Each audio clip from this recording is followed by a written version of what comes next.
Hello, DCA students. Welcome to our Realism Recap. I'm a little late getting this up there, but hopefully it'll be a benefit to you to kind of go over some of the basics about the realism movement. Remember, it's a movement that started roughly kind of after the Civil War, up through the early part of the 1900s. People often say it was between about the Civil War and the First World War. Well, that's close enough. Going to go over some basics about it like we did in class, and especially useful this will be for our test, okay, that's coming up next week. So we're talking here about a sort of a new generation of writers. You know, with the Romantics, they had certain values. We'll take a look at the sort of the literary movement flowchart here in a minute, and you can see and recall that Romantic writers were different from Enlightenment writers, who were different from Puritan writers, because we're dealing with different sort of intellectual generations, and this was a new generation of writers, many of whom got their start in newspapers, and we'll talk about that in a second too. But they're a generation of, and Samuel Clemens and Ambrose Bierce, who's the fellow up at the top there, and Charlotte Perkins Gilman, Rebecca Harding Davis, Frank Norris, kind of more of a later realist, what they would call a naturalist, and Stephen Crane, who wrote The Red Badge of Courage. Just a whole lot of different writers that came along during this period from the 1860s and 70s and 80s and 90s and 1910s. And they were interested as a generation in exploring the diversity of the country. This was a brand new country. It had gotten its own independence. Obviously, the main issue of the history of the country's history, political, social, and otherwise, the issue of slavery had been at least resolved legally through a war, and so it was an era where writers said, well, now that we are a country and we're going to be a country, and who are we? What's out there? What's out west? And so you had a lot of exploration writing, a lot of writing about different regions of the country, how different they were from one another. For example, the Creole Louisiana culture versus the Northeastern New England Yankee culture versus the Midwestern culture of the Great Plains and the Rocky Mountains and out west, California, Texas. I mean, think about what a diverse country it is culturally and geographically. These writers were very interested in that, and they were interested in writing about it, and people all over the country wanted to find out, who are fellow Americans? Who are they out there? And so they wanted to do that. They were inspired, like I said, by the rise of newspapers, which was the primary way you would obviously get news back in that day. No internet, no television, no radio. And so people would read about faraway places and faraway things through the newspapers. And these people, if you've ever read a newspaper, people don't anymore, I guess, journalists in good newspapers try to write objectively. Well, at least they used to. Anyway, you would write without trying to add too much opinion. You would try to report the who, what, when, where, how, and why. That's the journalist's sort of heuristic of what happened, and report on the facts, and not to try to insert too much opinion, because that's what editorial writing is for. Opinion writing versus just news writing. Anyway, the other art form that had emerged prior to the Civil War but became very popular during the Civil War was photography. The opportunity to take a picture of somebody as they are in the moment, exactly as they appear. Good looking, bad looking, whatever. Okay, you don't gussy it up like you could a painting. You can kind of touch up things with a painting. Back then there was no Photoshop, so they took a picture of you that wasn't flattering. Well, that's why you looked right then. And so they were very inspired by this desire to sort of show people, teach people, illustrate to people what was going on in the world as they saw it, to depict life as it is, not necessarily as it should be. Romanticism was, kind of an agenda-driven movement. People were trying to portray life as it ought to be, to convey values, to convey beliefs, to plumb deep philosophical things. Realism said, we're not going to assume any of that. In fact, we're going to have a kind of a hands-off, almost agnostic view of the world. Sometimes bad stuff happens and there's no reason for it. We're just going to report it as it is, as it happened, good, bad, or ugly, whatever. So you can see why they liked photography and they liked newspaper writing, and they kind of used those as inspiration, because it was a very sort of hands-off, or at least an attempt to present reality in a hands-off, non-editorial, kind of way. Well, I mean, at least that was the theory. So no preconceived notions, no agenda, no predetermined outcomes. There was no guarantee that the hero was going to win in the end. There was no guarantee that the couple was going to fall in love and get married and live happily ever after. None of that, right? Because sometimes that happens, sometimes it doesn't. A realist writer would create a fictional scenario with characters, populate his short story or novel with those characters, and then try to remain true to those characters. What would this character really do? Let's don't have him do something he wouldn't ordinarily do. Let's have him do something that he really would do, even if what he's doing is self-destructive, even if what he's doing is not very helpful, even though what he's doing may not be moral. Right? It doesn't assume a moral code exists in advance. So these writers were also interested in dealing with difficult or uncomfortable subjects.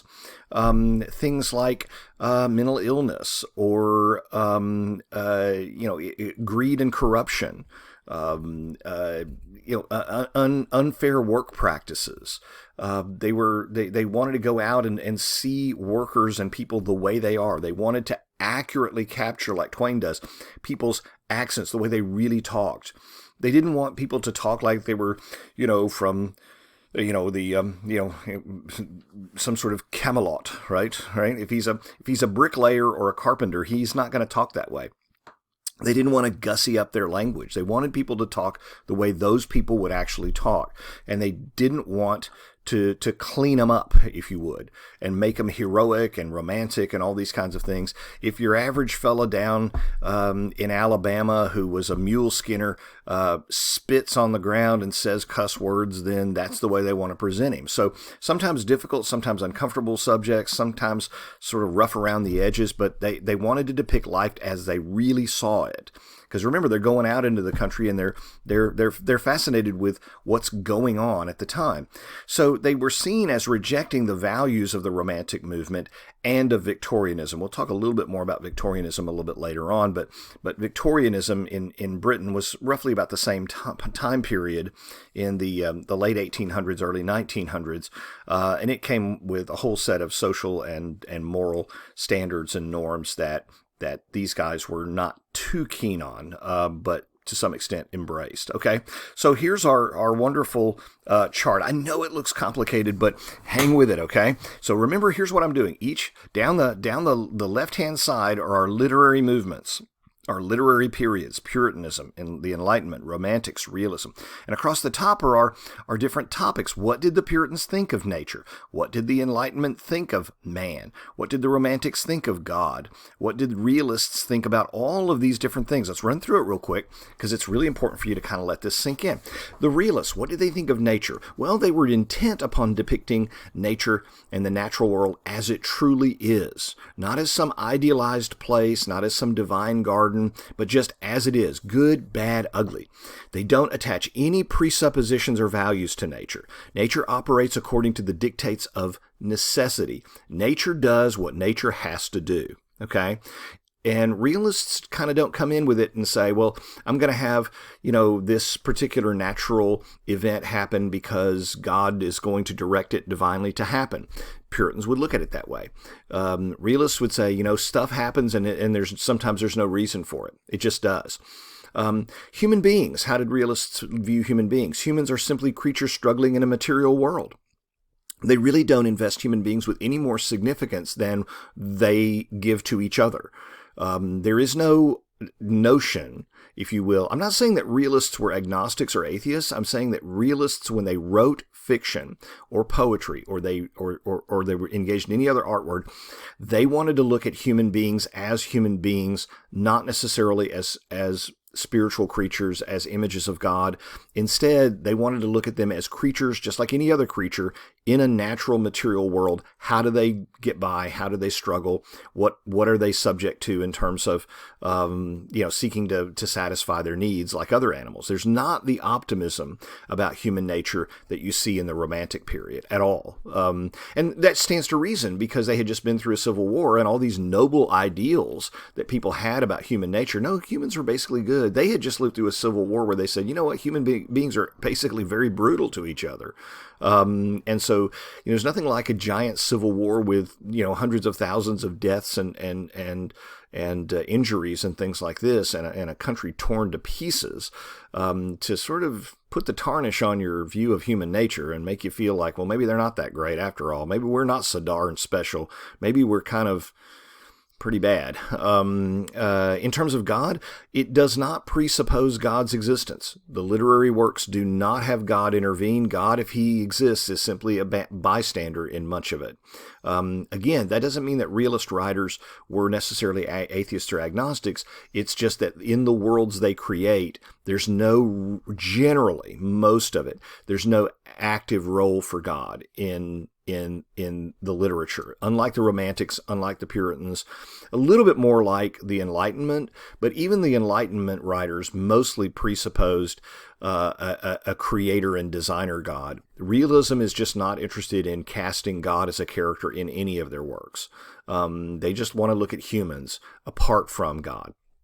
Doesn't mean there aren't religious characters, but God as a participant in the world, in the human world, is really not something that they deal with. Society, how do they view society? Individuals act out of their own self-interest, sometimes to the detriment of the whole. The strongest prevail in what is often a ruthless contest for material goods. I'm not saying that the realists see human beings as animals, but an offshoot of realism known as naturalism does. And there were some writers like Frank Norris and others and Jack London who really were naturalists. We don't have to get into all those guys. But they even took it to a more profound extreme and said that human beings are nothing but fancy talking clothed animals. We're just all a bunch of animals at heart. Naturalists are pretty much atheistic and don't believe that there's anything other than human beings. And it's a very Darwinian view. Most realists like Twain didn't have that view necessarily. They felt that there was morality. It's just that, the question is, what is it and what's it based on? But it does not presuppose some sort of a society that's necessarily based on good principles. And society is frequently depicted as uncaring or as hypocritical, right? You can see that in Twain. You can see that to some extent in Bierce. You'll see it as well in Gilman. And art. What is art to a realist? What is the great chief value or purpose of art? And it's kind of like the Enlightenment. It's mimetic. Mimetic means to imitate, right? Didactic means to teach a lesson. Mimetic means to imitate. So a didactic artistic view is the purpose of art is that it should teach people lessons. The mimetic view is art should present nature or the world as it is. It should imitate, right? Mimic, right? A mime means to imitate, right? And the expressive, of course, is that art exists as a vehicle for the artist's thoughts or feelings or ideas. That's the way the Romantics felt. Well, the realists are kind of coming a little bit back full circle to the mimetic view that literature of the period is really influenced by the new art form of photography. And there is no art form more mimetic than photography, right? I mean, it's an actual literal photograph. Without any enhancement. And the view was that literature should reflect reality as it is. So it's very mimetic. So didactic, mimetic, expressive. They're back to mimetic, okay? Mimesis, if you will. So that gives you a little bit of a kind of a taste of who these realist writers are. What's the background here? We talked about how important it was that the Civil War took place. It really changed the culture of the country. It really changed the art, the literature, the music, the philosophy of the country. It changed education in the country. It changed everything about the country. We talked about that. But it certainly changed the literature. And in these respects, if you kind of look at these five, there are many others, five sort of topics and you run it through realism, what did realism think about these things? You can really kind of see, if you keep this chart, and I will, together for you, keep updating it as I will, then you can see how it evolves over time, how it changes and shifts and sometimes comes back around to what a previous generation thought. To some extent, okay? Now, this chart will be up in our Google Classroom Drive, updated version of it, as will this video, and I'll put this up on YouTube as well, okay? Thanks.